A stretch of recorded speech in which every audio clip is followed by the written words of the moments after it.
है?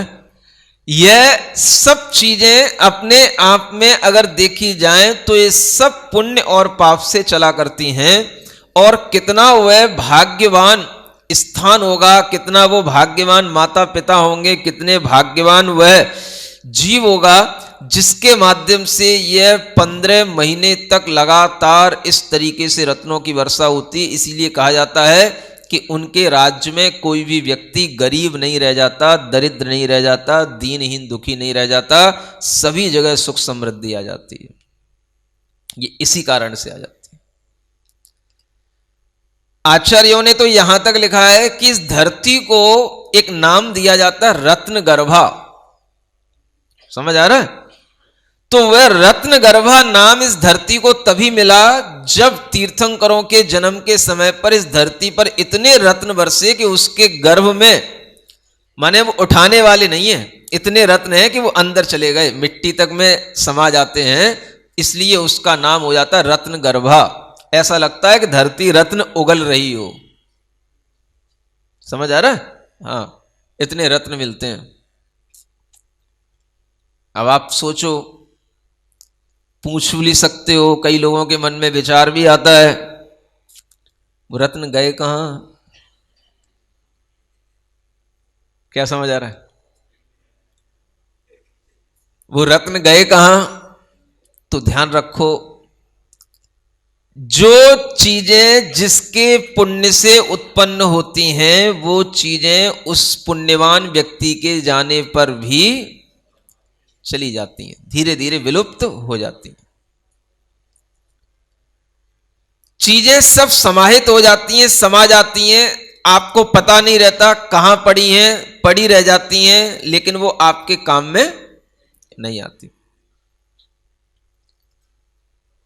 आपके जहां बैठे हो कहीं वहीं पर मानो रत्नों की कोई पोटली पड़ी हो और रत्नों के ढेर लगे हो,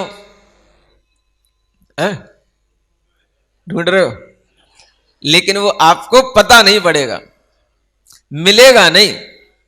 आपके अंदर इतनी बुद्धि आएगी नहीं कि हम वहीं पे खोद लें। समझ आ रहा है? दुनिया में खोदोगे, लेकिन जहां पे बैठे हो वहीं पे पड़ा होगा तो वहीं पर खोदने का भाव नहीं आएगा। अब यहां पे कौन खोदने बैठेगा मंदिर में? क्या समझ आ रहा है? तो चीजें इसी तरीके से पड़ी रहती हैं। ऐसा नहीं है कि वो देवों के द्वारा बनाए गए रत्न थे, देवों के द्वारा वर्षा की गई थी तो वो जब आए और लुप्त हो गए, ऐसा नहीं है। वो हैं, लोग उनसे अपना जीवन चलाए हैं, उनसे अपना व्यापार करते थे और सब कुछ उनसे अपना काम करते थे, लेकिन जब तक उनका पुण्य रहा तब तक ही वो चीजें रहीं। पुण्य नहीं रहता तो हाथ में आई हुई चीज अपने हाथ से चली जाती है। समझ आ रहा है? एक हीरा है कोहिनूर, भारत का कहलाता था वो हीरा, लेकिन आज वो भारत में भी नहीं है। क्या समझ आ रहा? कहीं और रखा है ना। अब अपने देश का होते हुए भी हम उसे, अपने देश का होते हुए भी हम उसे अपने देश में नहीं ला पा रहे हैं। समझ आ रहा है? हम दुनिया से अपने संबंध बना रहे हैं, अपने मैत्री के संबंध बना रहे हैं, सब देशों के राष्ट्रपतियों से जाकर के मिल रहे हैं, लेकिन अपनी कोई चीज जो उनके कब्जे में पहुंच गई है उस पर हम बात नहीं कर सकते हैं। समझ रहा है? मतलब आप ये समझो कि दो देशों के कोई नेता मिलते हैं, राष्ट्रपति मिलते हैं या प्रधानमंत्री मिलते हैं, तो वे उन चीजों पर बात करेंगे जो चीजें आगे संभव हो सकती हैं, जो वर्तमान की समस्या है। समझ आ रहा है? ऐसा नहीं है कि ये पिछली धरोहर हमारी पहले दो। समझ आ रहा है? आपने हमारे इतने शास्त्रों को हड़प लिया, आपने हमारा इतना ज्ञान हड़प लिया, आपने हमारा कोहिनूर हीरा ले लिया। इन पे कभी प्रधानमंत्री बात नहीं करेंगे, चाहे वो ट्रंप से मिलने जाए और चाहे सी पिंग से और चिंग से मिलने जाए। समझ आ रहा है? क्योंकि ये बातें करने से तो संबंध बिगड़ेंगे। जिसे बोलते हैं ना भाई, पुराने गढ़े मुर्दे मत उखाड़ो। अब देखो ये कितनी बड़ी बात है। हम समझ रहे हैं कि सामने वाले ने हमारे साथ अन्याय किया है, लेकिन हमें उस समय पर उसे चोर समझ करके बात नहीं करना है, उसे अन्यायी या दुष्ट समझ करके बात नहीं करना है। बात तो उसे यही समझ करके करना है कि भाई अब जो है जिस स्थिति में है उस स्थिति में बात अपनी आगे चले, आगे के लिए मैत्री के संबंध बने, यही ठीक है। समझ आ रहा? ये भी तो सीख सकते हो आप लोग। नहीं समझ आ रहा है? ये भी तो सीख सकते हो। पुरानी कमेटियां, नई कमेटियां, पुराने मंत्री, नए मंत्री समझ आ रहा है?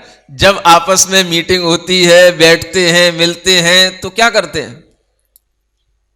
पुरानी बातें जब सामने ले आते हैं तो लड़ाइयां शुरू हो जाती हैं। समझ आ रहा है? आगे की बात करोगे तो कुछ आप कुछ तरक्की कर पाओगे, कुछ कर पाओगे, और पुरानी बात छेड़ दोगे, छोड़ दोगे तो सामने वाले को गुस्सा आ ही जाएगा। अब किसी दूसरे देश में जाकर के उससे पहले को हम तुमसे बात तब करेंगे, पहले तुम्हारा कोई नहीं रह दो। समझ आ रहा है? लंदन में है ना, तो अब वहां पे मान लो जाके बात करोगे, भाई पहले हमारा हीरा मुझे वापस लौटाओ, या मेरी कोई भी चीज जो तुमने ले ली पहले मुझे वापस लौटाओ, तो कहां से बात शुरू होगी? समझ आ रहा है? तो कहीं ना कहीं ये सीख आपको लेनी चाहिए कि हमें अपने संबंधों को मैत्रीपूर्ण बनाने के लिए पुरानी बातों को भूलना पड़ता है, चाहे कितना ही नुकसान हो गया हो, भूलना पड़ता है।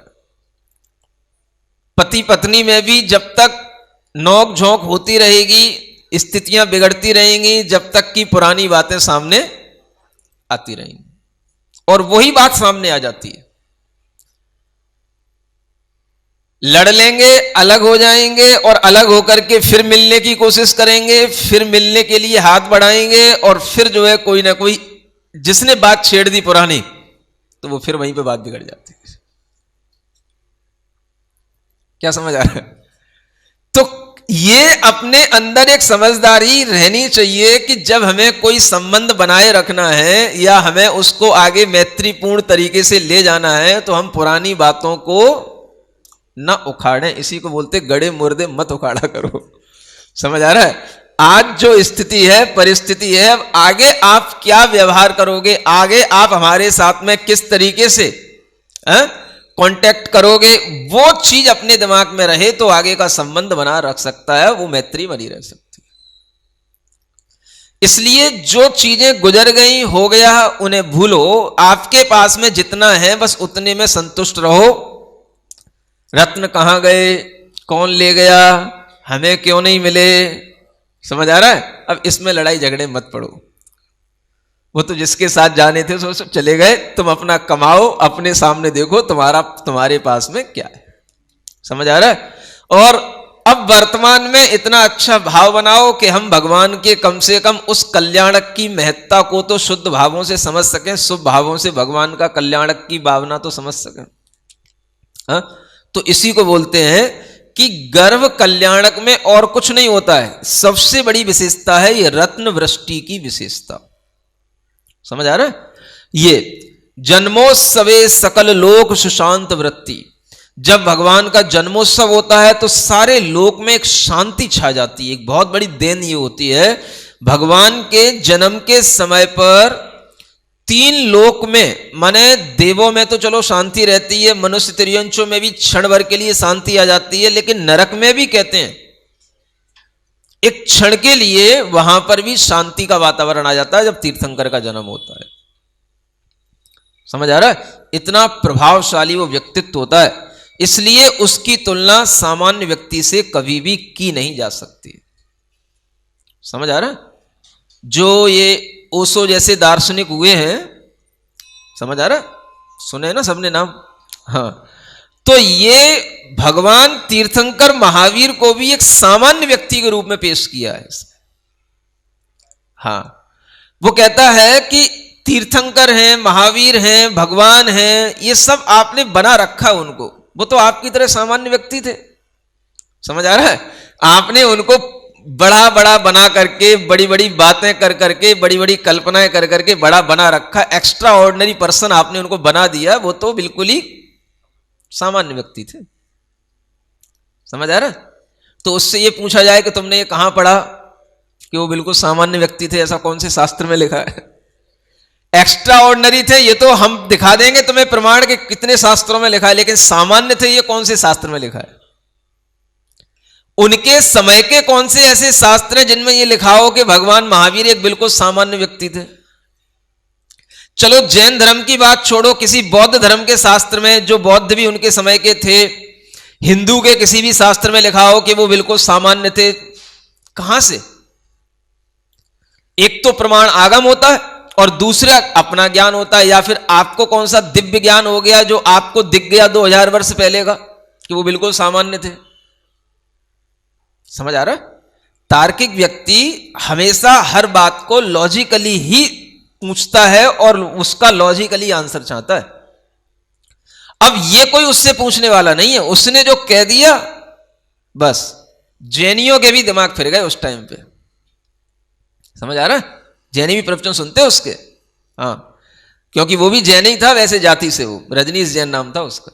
तो बस जब उसने कहा कि महावीर, तो वो कभी तीर्थंकर महावीर नहीं बोलता था। समझ आ रहा है? सामान्य से महावीर व्यक्ति, जैसे कोई सामान्य व्यक्ति का नाम लेते हैं ऐसे करके बोलता था।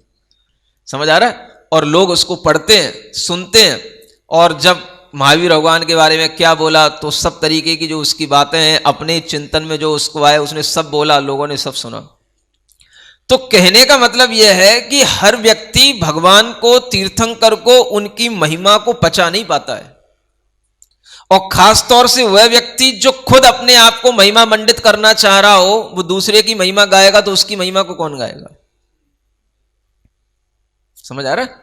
एक बहुत बड़ी आदमी की एक मानसिक कमजोरी होती है, और ये एक बहुत बड़ी मेंटेलिटी होती है कि अगर आप खुद बड़ा बनना चाह रहे हो तो आप दूसरे की बड़प्पन की बात नहीं करना।